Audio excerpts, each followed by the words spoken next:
did we just do? You're like, did we just become like one of the best relay teams? You know, and then it was just like so much. After high school, I think that's when I hit rock bottom. In high school, I had like proper support. Not that I don't have support now, but I had proper support in high school. Everything was done for me. All I had to do was eat, study, and run. And then when I left high school and now life finally hit, it was quite hard. And honestly, the love for the sport kind of took a dip. Well, a very good evening and welcome to Athletics on 216. Oh yes, we're back. It is season number 3, episode number 2. And I've got 2 amazing guests in the studio. And I'm going to let you just witness greatness here. Top sprinters in Mzansi in studio. I'll start with the ladies first. She is Viwe Jingqi, the SA under 18 100 meter, as well as African record holder. She is your 200 meter and 100 meter under 20 champion. Ladies and gentlemen, Viwe Jingqi.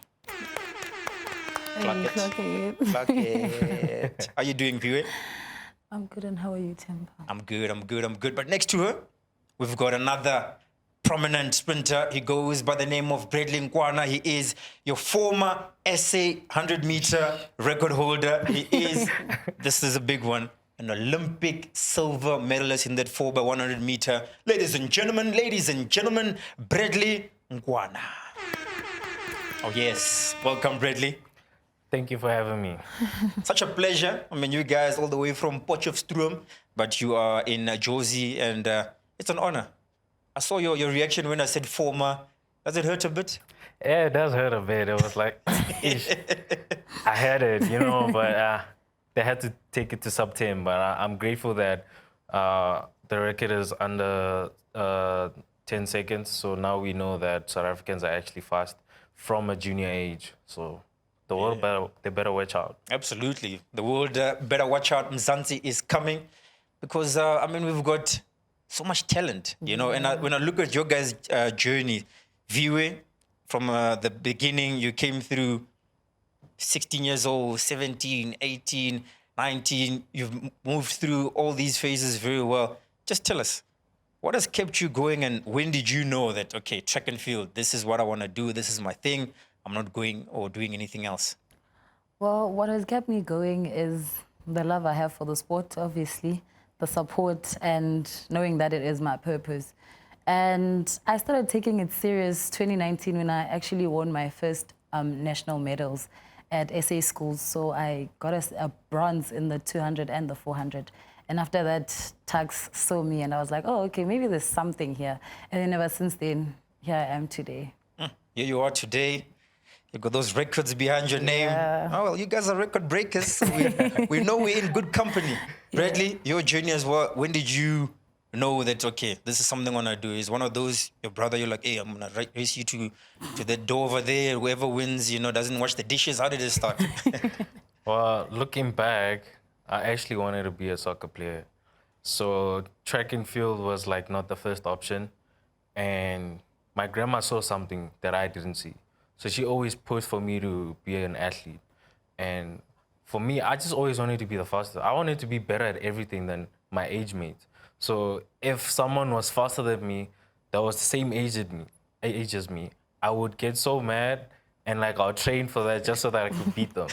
And from there, it just kind of grew. I grew into the sport, and then I ended up getting a scholarship at Tucksport High, and I'm very grateful for that. Got in there, and first year it was just, I'm here just to see what's happening, but I still have a passion for soccer. And then after a while, I started breaking records. I mean, I was 14 years old and I ran 10.6. Sheesh. And it was like, okay, let's see where I can take this. And then after a while, just like I said, I started falling in love with the sport, and now I'm like deep in. Deep in, there's no more turning back now. Yeah, and I mean, we're going to have a look at that. Some of the races, you know, that have, you know, stamped you into, we can call it record books. This is a big one here, World Championships. Just run us through this race and what was going through your mind here. In the warm-up area, actually, it was a bit cold. So I had to keep my body warm, and I was just focused on what I need to do, how am I going to execute the race. And got onto the track. Again, it was cold. And I'm like trying to ignore the fact that it's cold because I'm like, we all running under the same conditions, so I can't complain. I can't say anything. And I'm here now. There's no turning back. The gun went off. I didn't see anyone. I was just focused on my lane. And then I ran. Halfway through the race, I started cramping up. And that's when I was like, okay, let me actually check where I am in the race. I looked to my left, there's Bayana. I'm like, okay, I'm still in contention. Then I can hear Beautiful Boston, he's coming, right? And I'm like, okay, just stay composed, stay composed. And then my Hemi, I don't know, it was acting up. And I had to make a decision, do I stop running or do I run through the line? And then he just ran past me and I was like, there's nothing I can do.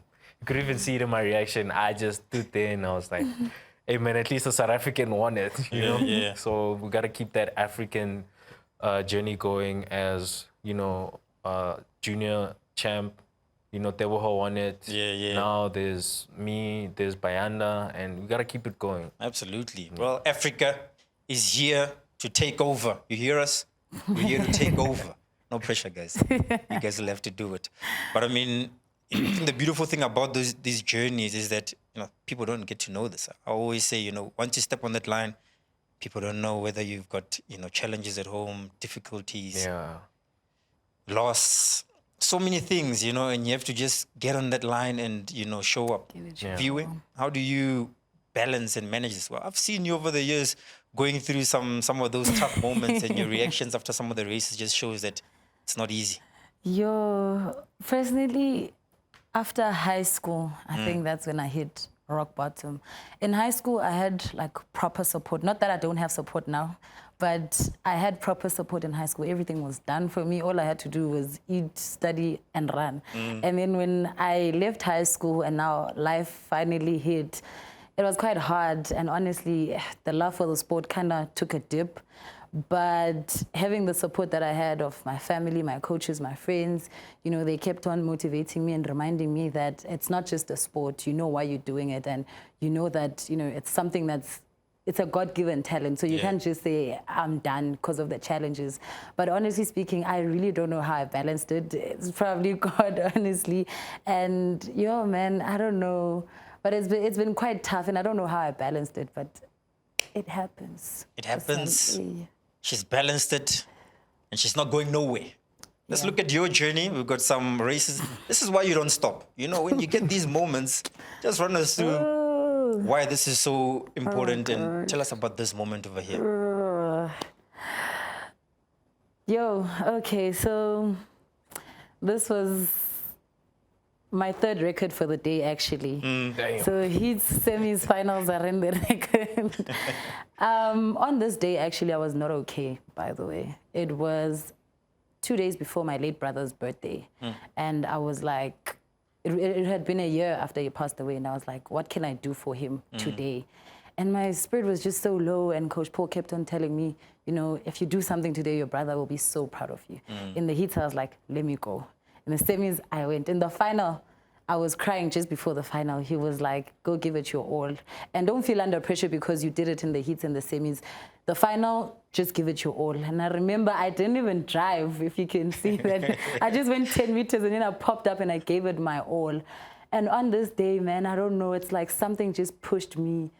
I feel like I wasn't running alone, but something was just running with me. And look at the moment after the race, and I was all... Oh, yeah, it was an emotional one. Well, that's beautiful emotions. I mean, that's why we love, this athletics so much. I always say it's more than just athletics. It's not just showing up on the line. It's not the endless hours that nobody sees. It's not lactic acid view. I saw you running a 400 this weekend. It's not just lactic acid. It's more than that. And I think your guys' journey will definitely motivate the next athlete. But let's move on to some more races. This one is a good one. Bradley, run us through this one. Yeah, a lot happened. So we were at World Relays in China, and in the heat, like my exchange with AK has always been like smooth, and like we never really struggled with that. We always knew like this is what we need to do. And before we went in, He just kind of explained to me that, you know, in the long run, this is how our exchange needs to look like. And I understood. I'm like, okay, that's cool. Then went into the race and I wasn't scared. You know, I was like, okay, I'm here now. There's nothing I can do. I can't change. I can't go back. I can't cry. And I got the baton. I ran for my life. And same thing that happened in the heats. I think AK didn't expect that I was going to be coming that quick. So he had to move. You know, even like after the heats, coach had to be like, okay, now you have to move a bit earlier because he's coming at a speed that we didn't expect him to come. And I felt good. So you could see there on the exchanges, like we kind of like got away with it because I made the call early and I was just on him so quickly. So I had to like adjust myself and just to get the baton there. And you know, the rest is history. Hey. We won a gold medal at World Relays. So it's an honor and a privilege. Honor and a privilege. And I think, you know, just goes to show. I mean, like we speak about it. You know, I think now we're at a point where it's not, we don't hear about Africa anymore. It's not a rumor. It's not a rumor. Yeah. It's fact. Yep. We're here, you know, and you guys have put us on the map. You've shown that, you know, Africans can compete against the Americans or the Jamaicans or whoever it is. Viwe, your moment here, World Championships. I know you don't completely like this one, but run us through this one. So this was 2024, August. I was actually not as healthy as I was 2022 when I went to World Juniors. My hamstring was acting up on this day. And I remember Coach Paul just telling me in the warm-up area that this is your last one, make it count. And I was like, whether this hamstring pops or not, I am going to give it my all. But unfortunately, you know, no medal like I've always wanted. I mean, it's my third one. I have to come home with something. Yeah. But then I was just grateful to be able to finish the race because I also was cramping, by the way, in the race. And I'm sure you can see I'm pushing to the finish line. But more than anything, I was grateful to even be on that stage that year because my hamstring was always acting up and I'm like, how will I conquer this mentally? Because you can be healthy physically, but I feel like your mentality also can get injured if that makes any sense. Yeah. You know, but I think I was mentally injured more than anything that year. But I was grateful to even finish the race. Finish the race, one of the fastest sprinters for her age group at that time. I mean, what more can you ask for? You know, they're not happy. Give it to me. I'll take it. But before we get into more of those conversations, stay tuned. We're going to go to a quick ad break. 51.54 the time to beat, the meeting record. The winning time in the first race, just under 56 seconds. You would think that the athletes in this field will be able to go a fair bit quicker than that. Maiberg getting off really well. Also looking good on his outside, Johan Haasbroek from Tom Nordea in lane 7. Haasbroek having to fight to try and hold on to Stiaan Maiberg as they hit the top bend. The athlete from Kempton Park looking very strong with 150 meters to go. And I think it's Stiaan Maiberg against the clock here.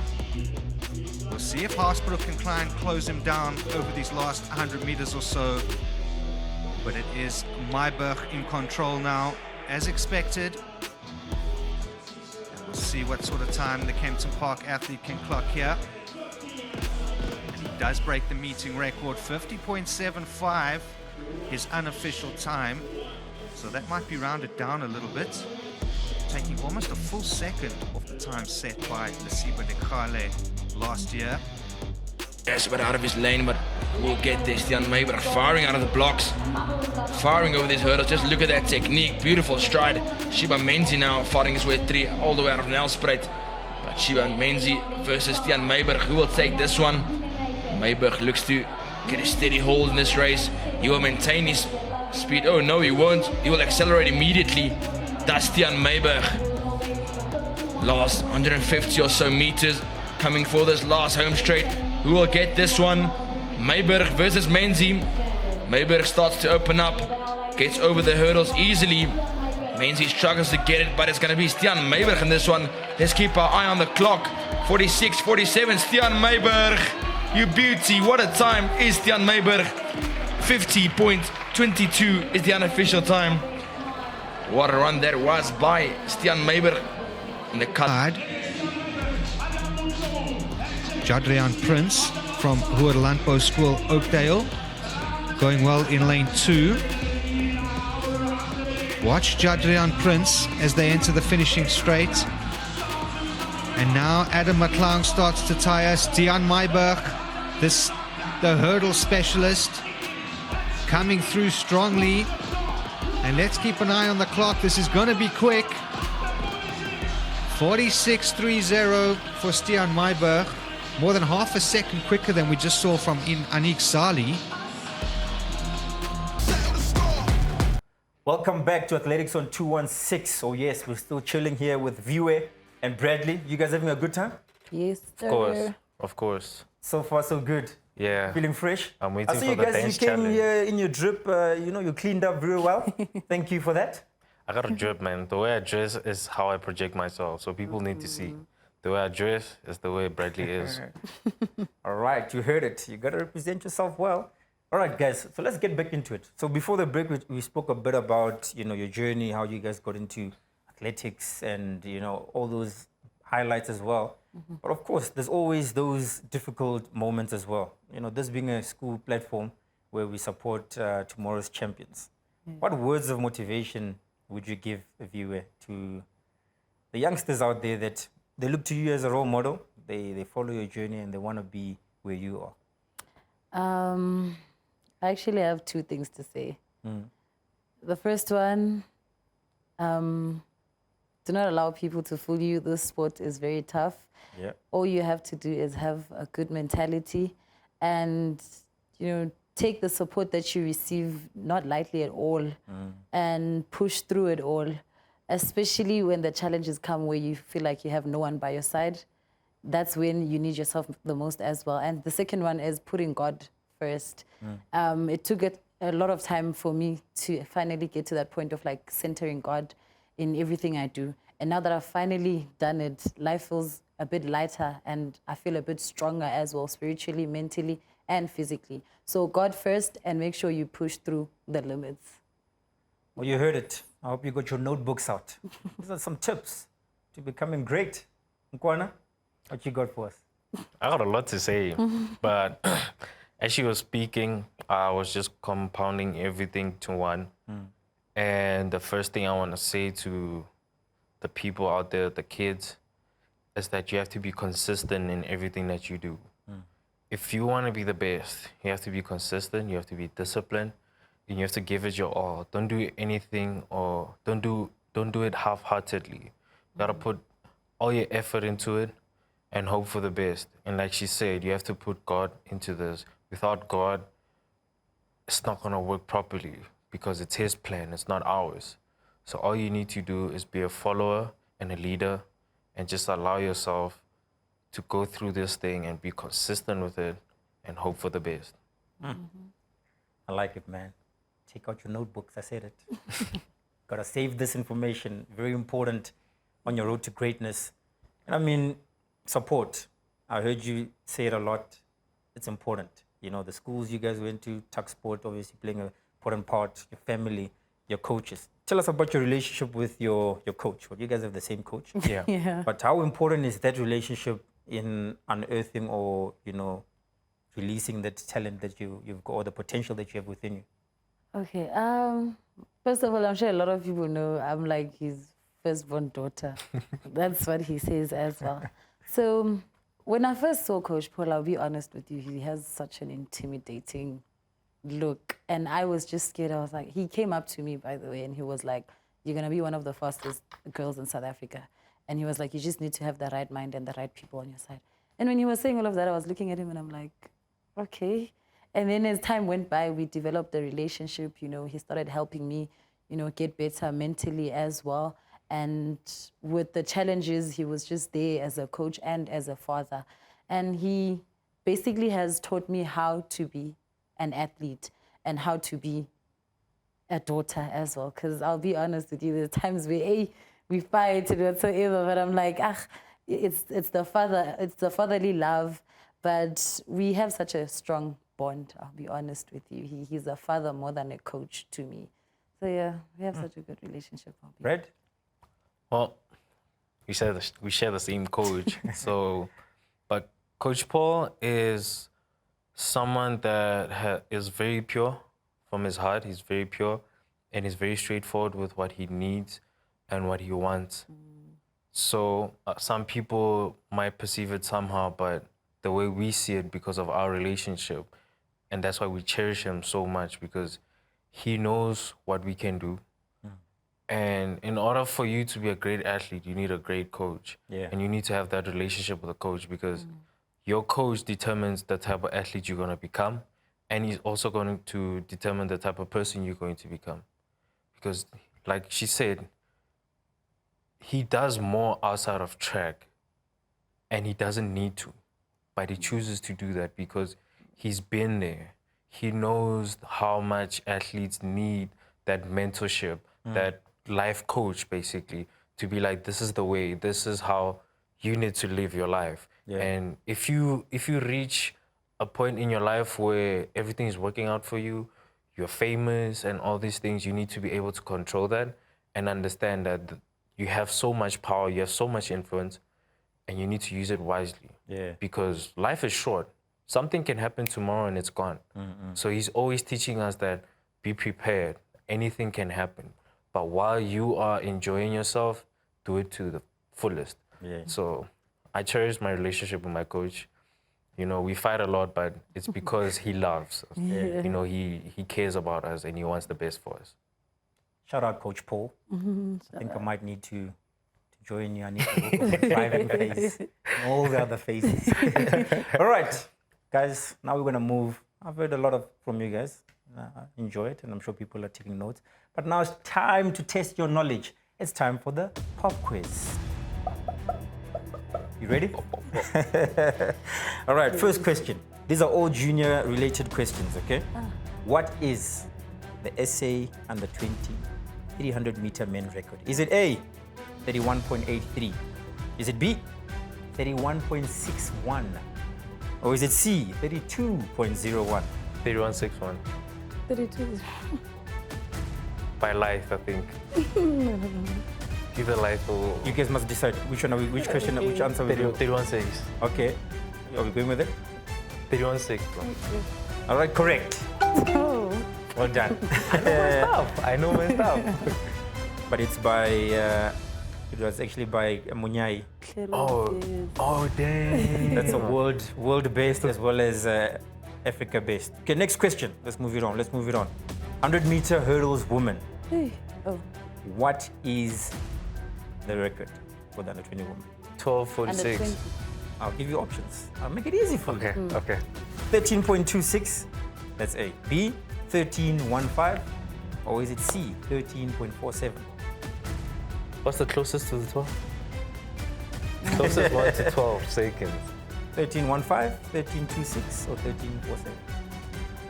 1315. Wait, the world. Correct. Ah, so I'm right. That's correct. And bonus point you said by who? Doing. To me. All right, bonus points. Okay, you guys are not doing too bad. Okay, last one. We need to move on.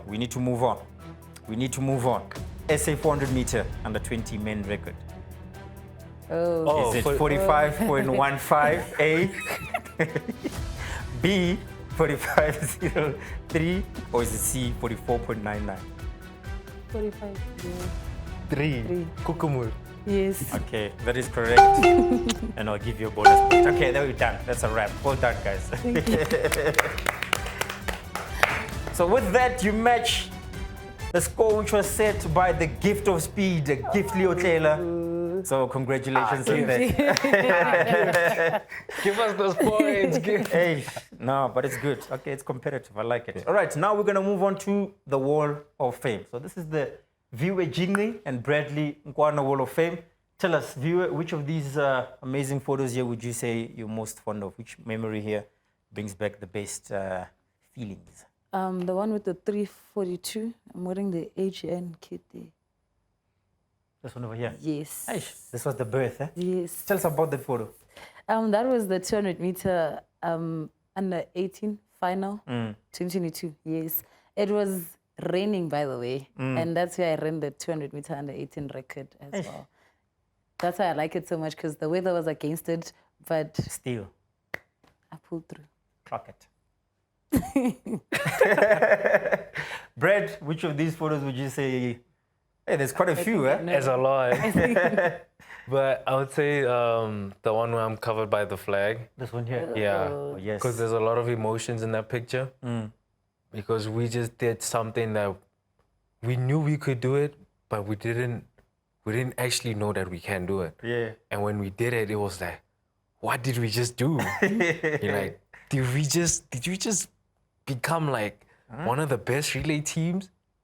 You know, and then it was just like so much emotion in that. And I remember I saw Viana and I ran to him and I'm like, bro, me and you, ne, we just became the youngest medalist in South Africa at Olympics. Sure. And then AK was like, guys, let's enjoy this moment, man. And, you know, he was there making sure that, like, he's our big brother. Yeah. Sean, he was just being Sean, man. He's being cool about it, you know. And, yeah, but there was just a lot of emotion in that picture. And the victory lap, like, I think we took like 30 minutes. We just walked around the track and everybody was so happy for us. And we were so excited and we just wanted to share how we feel with the whole stadium. And we couldn't wait to go home to just share it with everybody. There you have it, ladies and gentlemen. Beautiful moments. I've shared the beautiful stories as well. But now it's time to share your dance moves. Dance challenge. All right, so what I need you guys to do is you're gonna show me a dance move, very simple. I'll imitate as you guys do, well, as best as I can. Can I And we'll take it from there. Come stand next to me. I Come think stand next to me. I need to take this off. Hey, should I? Okay, no. Okay. All right, okay, so just show me how the dance move works. We're And then starting we'll with take the it. right. Okay, right leg. It's Yeah. yeah.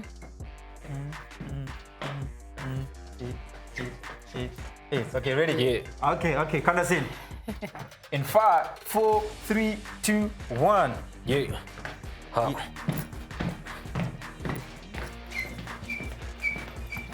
Hey, hey. Bobby.